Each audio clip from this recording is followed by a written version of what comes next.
जय माता दी मित्रों, आप सबका मेरे YouTube चैनल सच्चे भगत पर स्वागत है। और आज का विषय जिसके ऊपर हम चर्चा करेंगे वो है दिव्य दृष्टि। मित्रों, आज की वीडियो में मैं आपको दिव्य दृष्टि के बारे में एक ऐसा उपाय बताने जा रहा हूं जो कि बहुत ही सरल है, बल्कि हम कहेंगे सरलतम है। ऐसा उपाय शायद ही आपको YouTube पर किसी ने बताया होगा आकर। तो मैं एक ऐसा उपाय बताऊंगा कि अगर आप उसका अनुसरण आप कर लेते हैं तो एक छोटा बच्चा भी अपनी दिव्य दृष्टि खोल सकता है। दिव्य दृष्टि खोलना कोई बहुत बड़ी बात नहीं है, लेकिन वो आपको विधि जो है, जो तरीका मैं आपको बताऊंगा तभी समझ आएगा जब आप वीडियो को पूरा देखेंगे, अंत तक देखेंगे, बीच बीच में से वीडियो को स्किप नहीं करेंगे। अगर आप स्किप करके देखेंगे तो फिर आपको बातें जो है वो समझ नहीं आएंगी। तो इससे पहले मैं विषय को शुरू करूं, मेरा आप सबसे आग्रह है, जो भी मेरे इस YouTube चैनल सच्चे भगत पर पहली बार आया है वो कृपया चैनल को सब्सक्राइब कर ले, वीडियो को लाइक कर दे, बेल आइकन को प्रेस कर दे, ताकि आगे जो मेरी वीडियोस आएंगी उनका नोटिफिकेशन उन तक पहुंचता रहे। और बाकी जो मेरे मित्र हैं, मेरे भाई हैं जो ऑलरेडी मेरी वीडियोस को देखते हैं, उनसे भी आग्रह है कि वो वीडियो को शेयर करें, वीडियो को लाइक करें और अंत तक जरूर देखें। और मन में कोई भी प्रश्न हो, कोई भी आशंका हो तो कमेंट सेक्शन में कमेंट करके आप वो आशंका अपनी दूर कर सकते हैं। मेरे व्हाट्सएप नंबर पे व्हाट्सएप कर सकते हैं, जैसा भी आपको ठीक लगे। और आपको ये जानकारी भी देना चाहूँगा कि मेरा व्हाट्सएप नंबर 62 वाला है और एंड में 27290 जो मेरा नंबर है वो है। आप किसी एक और नंबर है कोई, उसके ऊपर कॉल करते रहते हैं, तो वो नंबर मैंने चेंज कर लिया है। तो इस व्हाट्सएप नंबर पे ही आपने क्वेरी डालनी है। जैसे मुझे टाइम लगेगा तो मैं कोशिश करूँगा कि आपका जवाब भी ज़रूर दूंगा। तो चलिए अब वीडियो को शुरू कर लेते हैं। तो सबसे पहले जान लेते हैं दिव्य दृष्टि है क्या है और दिव्य दृष्टि जरूरी क्यों है। देखिए दोस्तों, अगर स्पिरिचुअल वर्ल्ड में आप आना चाहते हैं, अपनी स्पिरिचुअल ग्रोथ करना चाहते हैं, या फिर अपनी स्पिरिचुअल पावर से आप किसी की मदद करना चाहते हैं, जैसा कि आजकल वीडियोस में ट्रेंडिंग भी बहुत है, ये हर आदमी की आजकल एक साइकोलॉजिकली बना हुआ है कि मैं किसी गुरु से दीक्षा ले लूं या कोई ऐसी शक्ति ले लूं जिससे मेरी दिव्य दृष्टि खुल जाए और मैं लोगों की मदद करूं। लेकिन ये सब YouTube पे ऐसे जो दिखाया जा रहा है, असली में ऐसा नहीं है। दिव्य दृष्टि को खोलना बहुत आसान भी नहीं है और बहुत आसान भी है। अगर मैं कहूँ तो थोड़ा कंट्रोवर्शियल सा लगेगा, लेकिन बहुत आसान भी है और बहुत ज़्यादा कठिन भी है। इस चीज़ को आप समझिए। तो पहले दिव्य दृष्टि क्या होती है उसके बारे में मैं आपको बताता हूँ। एक ऐसी दृष्टि जो सूक्ष्म जगत की चीज़ों को देख सकती है। एक हमारी ऐसी कैपेबिलिटी जिससे हम सूक्ष्म जगत की चीज़ें जो आम व्यक्ति जो नहीं देख सकता उसको देखना, उसे दिव्य दृष्टि कहते हैं। और दिव्य दृष्टि भी बहुत प्रकार की होती है, मैं पहले अपनी वीडियोस में बता चुका हूँ। जैसे एक तो होता है जैसे आज्ञा चक्र जो है हमारा, दो भवों के बीच में जगह जो होती है, वहाँ पर हमारा तीसरा नेत्र होता है। तो कहते हैं कि अगर ये जगह खुल जाए, ये नेत्र खुल जाए, या ये चक्र जो, इसको अंजना चक्र, आज्ञा चक्र भी हम कहते हैं, तो ये चक्र अगर खुल जाए तो व्यक्ति जो है वो किसी का भी भूत वर्तमान भविष्य देख सकता है। कोई भी व्यक्ति आपके पास समस्या लेकर आता है तो आपको पता लग जाता है कि ये व्यक्ति कहाँ से आया है, इसका घर कैसा है, इसके घर में कोई पॉजिटिविटी यानी कोई देवी देवता है या कोई नेगेटिविटी है। इवन कि लोग यहाँ तक बता देते हैं कि आपके घर के कमरे कितने हैं, आपकी अलमारी में सामान क्या है, आपकी जेब में कितने पैसे हैं।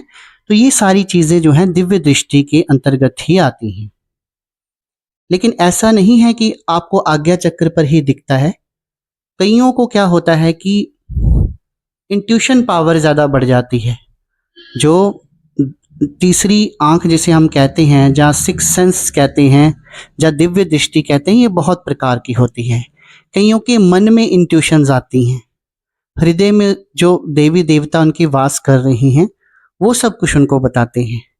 कई बार कुछ देवी देवता ऐसे होते हैं या सिद्धियां, जैसे कर्ण पिशाचनी है या फिर पंचांगुली साधना है, ऐसे बड़ी साधनाएं हैं। तो वो कुछ देवी देवता जो हैं वो कुछ पीर हैं ऐसे, जो कान में आकर बताते हैं, या कुछ देवी देवता आपकी थर्ड आई के ऊपर आपको पूरे दृश्य दिखाते हैं कि इस व्यक्ति के साथ क्या हुआ था, या इनके घर में कोई नेगेटिविटी है, पॉजिटिविटी है। तो शक्तियाँ, जैसे जैसे आप भक्ति करते हैं या तंत्र मार्ग में या स्पिरिचुअलिटी में आगे बढ़ते हैं, तो हर व्यक्ति की अलग अलग प्रकार की शक्तियाँ होती हैं, वो अलग अलग प्रकार से देखते हैं और वो लोगों का अलग अलग प्रकार से समाधान करते हैं। तो ये तो हो गया दिव्य दृष्टि की, जो सूक्ष्म जगत की चीज़ें, जैसे कि देवी देवता हैं, शाकनियाँ डाकनियाँ हैं, भूत प्रेत हैं, पितर हैं, और जो अलग अलग डायमेंशंस हैं उनको देखना, वहाँ तक पहुँचना, तो वो दिव्य दृष्टि से ही सफल है। और अगर आपकी दिव्य दृष्टि खुली नहीं है तो आप इस फील्ड में आगे नहीं बढ़ सकते। अब इसकी उपयोगिता क्या है? जिस व्यक्ति की दिव्य दृष्टि खुली होती है वो सामने वाले की बहुत सारी समस्याओं का समाधान कर सकता है, उसके भूत वर्तमान भविष्य को अपनी शक्तियों के अनुसार बता सकता है, जो उसे सिद्धियां प्राप्त हुई हैं। चाहे उसने किसी यंत्र की पूजा की है, कोई तंत्र किया है, या कोई मंत्र किया है, या फिर अपनी भक्ति से कुछ उसने प्रभु की कृपा जो है वो अर्जित की है। तो ये सारी बातें हैं जो मैं आपको बताना चाह रहा था। अब बात कर लेते हैं उस तरीके की सरलतम विधि, वो क्या हो सकती है। देखो मित्रों, आज मैं आपको जो चीज़ बताने जा रहा हूँ उसको गांठ बांध लीजिए। इंटरनेट पर जो भी बताया जा रहा है सब झूठ बताया जा रहा है। मैं क्या देख रहा हूँ कि कुछ लोग बोलते हैं कि हमारे साथ महाकाली की एनर्जी चलती है। महाकाली तो लोगों ने, माता काली तो ऐसे बना रखी है कि जैसे कोई उनकी नौकरानी हो या उनकी कोई सखी हो, या ज़्यादातर उनको माँ बना लेते हैं, पर ऐसा नहीं है। वो 10 महाविद्या है। 10 महाविद्याओं को संत नहीं छेड़ते हैं, बड़े बड़े योगी, बड़े बड़े तांत्रिक नहीं छेड़ते हैं। बहुत कम लोग होते हैं जो उनकी सिद्धियों के चक्कर में पड़ते हैं। तो आम लोग कैसे उनको सिद्ध कर लेंगे? मुझे तो इस बात का समझ नहीं आता। हाँ, थोड़ा इतना होता है कि आपके गुरु ने कोई सिद्धि कर रखी है या उसने किसी मंत्र को सिद्ध कर रखा है, बहुत ज़्यादा उसका जाप कर रखा है, तो जब वो दीक्षा स्वरूप आगे देते हैं, तो जो गृहस्थ व्यक्ति होता है वो भी जब उसका थोड़ा बहुत जाप करता है तो कुछ एनर्जी उसको मिल जाती है। फिर उस एनर्जी को उसने बढ़ाना होता है। लेकिन ऐसा नहीं है कि मतलब हर व्यक्ति जो है 10 महाविद्या सिद्ध कर लेगा, भैरव को सिद्ध कर लेगा।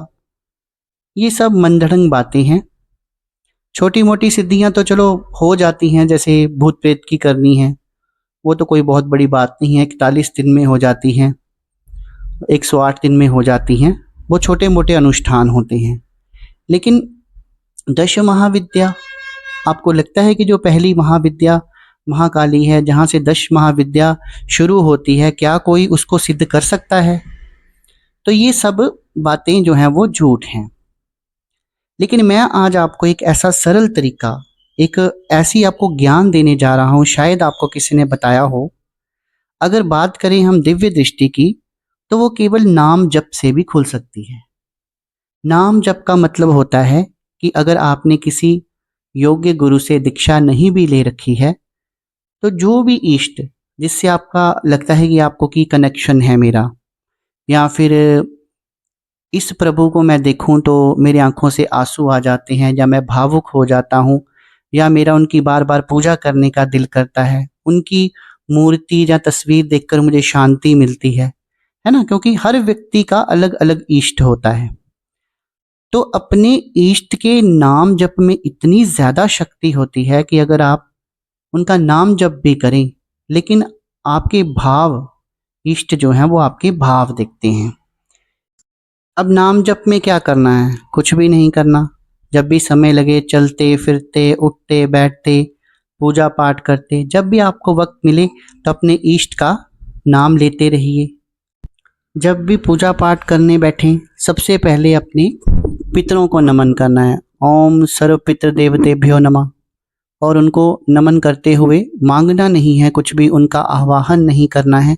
उनको सिर्फ ये कहना है कि हमारे पर अपना आशीर्वाद बनाए रखें, हमें सुखी रखें, हमें समृद्ध रखें, हमारे कुटुंब में बढ़ोतरी करें, क्योंकि अगर हम खुश रहेंगे तो आप खुश रहेंगे। इस तरह की प्रार्थना करनी है। फिर गुरु तत्व, अगर तो आपके गुरु हैं तो उनको नमन कीजिए। नमन करते हुए उन्हें बोलिए कि हमें अपना आशीर्वाद दें, हमें क्षमा करें। क्षमा मांगनी है, कोई भी अपनी परेशानी नहीं बतानी है।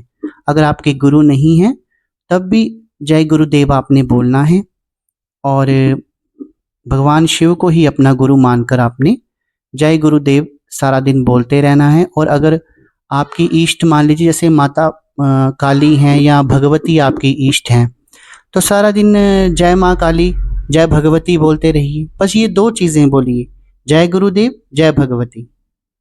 और अपने जो कुल के देवी देवता हैं उनको भी एक बार प्रणाम करना है दिन में। प्रणाम करने के बाद उनको बोलना है कि हमें क्षमा प्रार्थना दें, क्योंकि वो हमारे माँ बाप की तरह हैं। उन्हें पता होता है कि हमें, जो कुल के देवी देवता हैं हमारे माँ बाप की तरह होते हैं। उन्हें पता है कि हमें क्या कष्टी है हमारे बच्चों को, हमने उनको कैसे, उनके कष्टों को दूर करना है, उनको कैसे सुखी रखना है। तो मांगना नहीं है कभी भी, और नाम शब्द जो है वो जपते रहना है, जय गुरुदेव और जय माँ भगवती। या फिर मान लीजिए आपके इष्ट भगवान वासुदेव हैं तो जय गुरुदेव जय भगवान वासुदेव की, ऐसे बोलते रहिए सारा दिन। वासुदेव जी का नाम जपते रहिए। अगर राम हैं आपके इष्ट तो राम राम जपते रहिए। इसी से आपको मोक्ष प्राप्त होगा गृहस्थ जीवन में, इसी से आपकी दिव्य दृष्टि खुलेगी। दिव्य दृष्टि के लिए कुछ ज्यादा नहीं करना, लेकिन हाँ, जो लोग दीक्षित हैं, जिनको कोई मंत्र जो है अपने गुरु द्वारा मिला हुआ है, क्योंकि मंत्र में बीज मंत्र होता है, फिर वो थोड़ा सा अलग होता है नाम से, तो वो उस मंत्र का जाप कर सकते हैं। जैसे ओम ऐं ह्रीं क्लीं चामुंडाय विच्चे है, ओम नमः शिवाय है, ज़्यादातर ओम नमः शिवाय ही मिलता है, ओम क्रीम कालिकाय नमः है। तो इस तरह के बीज मंत्र, लेकिन अगर आपको गुरु द्वारा उसकी दीक्षा मिली है तो उस मंत्र का भी आप सारा दिन मन ही मन, मानसिक जाप करना है, लेकिन मन में ही मन जाप करते रहिए। उससे ही आपकी दिव्य दृष्टि है जो वो खुल जाएगी। सोते उठते बैठते जागते खाते पूजा करते नहाते, बस गुरु ने अगर वो मंत्र दिया है तो उसे जपते रहिए, मन ही मन मानसिक जाप करते रहिए।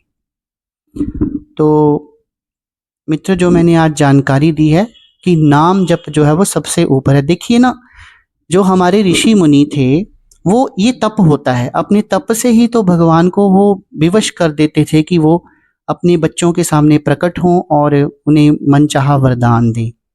क्या उनके पास वहां पे कोई सामग्री होती थी? यूट्यूब पे पता नहीं क्या क्या बता रहे हैं, अब इस इष्ट की सिद्धि करनी है तो ये सामग्री रखो, वो सामग्री रखो। कोई कह रहा है दारू रख लो, कोई कह रहा है मांस रख लो उग्र शक्तियों के लिए, कोई कह रहा है फूल रखो, अगरबत्ती रखो। इतनी सामग्री उनके पास नहीं होती थी, संतों के पास। वो तो केवल, और कि उनके पास दीपक धूप दीप भी वहां नहीं होता था, वो केवल ध्यान में बैठते थे और तप करते थे। तो वो तप जो है अपने अपने अंदर लाना है। ये जो सारी विधियां बताते हैं ये तंत्र है। तंत्र जो है हर व्यक्ति के बस की बात नहीं है। ये सब कुछ जो यूट्यूब पे बताया जा रहा है ये मिथ्या है। आप केवल अपने कुल देवी देवता को पूजो, और प्रत्येक की कुल देवी देवताओं में भगवती जो है हमारी कुल देवी होती है, तो उनका और अपने गुरु का नाम आप सारा दिन लेते रहें। इसी विधि से ही आपको दिव्य दृष्टि भी प्राप्त हो जाएगी। तो आशा करता हूँ कि जो जानकारी मैंने आज देने की कोशिश की, जानकारी आपको अच्छी लगी होगी। अच्छी लगी हो तो अमल जरूर कीजिएगा। और इसमें बिल्कुल मिथ्या मैं आपको नहीं बता रहा हूँ, 100% मैं आपको बता रहा हूँ कि आपकी दिव्य दृष्टि इस विधि से खुलेगी ही खुलेगी। तो अपने अंदर तप पैदा कीजिए, नाम जाप कीजिए। ज़्यादा जो यूट्यूब के ऊपर भ्रमित किया जा रहा है तो भ्रमित नहीं होना है। तो वीडियो अच्छी लगी हो वीडियो को लाइक कर दीजिए, चैनल को सब्सक्राइब कर दीजिए और बेल आइकन को प्रेस कर दीजिए ताकि आगे जो मेरी वीडियोस आएंगी उनका नोटिफिकेशन आप तक पहुंचता रहे। आज की वीडियो में बस इतना ही। कल फिर हाजिर होऊंगा एक नई वीडियो के साथ। तब तक के लिए धन्यवाद।